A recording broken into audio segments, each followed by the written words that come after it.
Hi guys, quick video on the Pico 4 and Neo 3 link with regards to getting a battery level indicator into your headset on any application really, but in this case I'm using virtual desktop. So on PC you don't necessarily know what your battery level is doing unless you're going to bring up your Pico overlay and check manually like this. That's a bit annoying.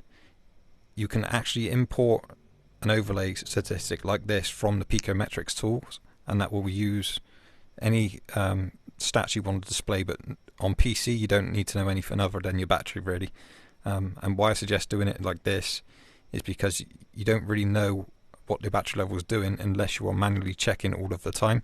And if you have an external battery like a battery head strap, you won't know it's drained that rear battery until you see the battery level dropping. So it's a good idea to keep an eye on like this, especially if you're doing any sim racing or flight sims. This is very easy to do, and I'll explain how to do that now.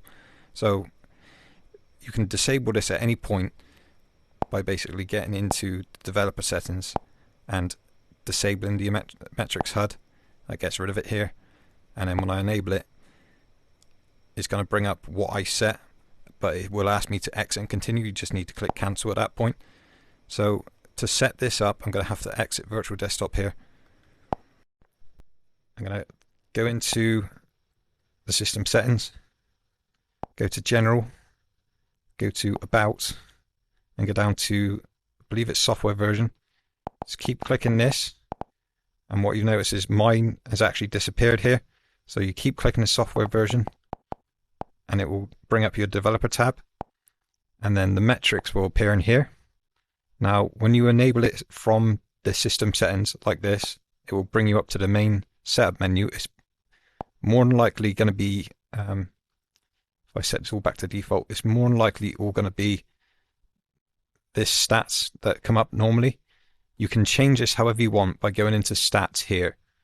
Now you can disable the graphs, you can disable basically whatever you don't need to see.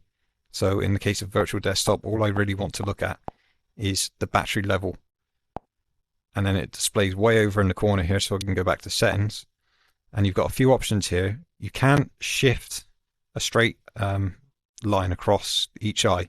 You can change the pitch, which will go like a barrel shape, so it's not ideal. If you want it in like the top right corner of your eye, you can do that. In the recording that I'm doing now, for you to see that, I would need to make the scale bigger and the distance lower, which would bring it closer so it appears bigger in the recording, because quite a wide recording in Picos. But for me, actually using this in the headset, I would basically put that right in the corner there, so it's not too distracting. It's very, very small now, but it's sort of still visible in the corner of my eye. So that is one way you can easily do this, and as long as you've set this up, you can then just basically carry on using whatever application you want. I can go back into virtual desktop, and I've got my battery level right corner of my eye here, so I can carry on playing my games. Not really notice that. I mean, it is going to stick out a little bit obviously, but it's not too immersion breaking. But when you do need to check your battery, just glance up into the top right corner of your eye, and then you'll be able to see the battery level. So it's a very quick way. There's no other real solutions you can have on PC, because again the VD app itself is going over Android. So you might as well use that actual information from Pico metrics. If virtual desktop can add something like that into this overlay, that'd be pretty cool. I'm not sure if that's a planned feature or if anything that you can actually do, but that is a very quick way, so you've got at least some indication of what your battery level is like. As a heads up, you don't really want to drop below 20% when you're doing pcvr streaming, because the headset will go into an actual power saving mode, and you're going to lose performance there. So at least this way you know when you're going to hit 20%, so you can preempt changing your battery if you haven't already done so, or at least sort of factor in that you're about to lose some frames. So nice quick tip, hope it helps. Cheers guys.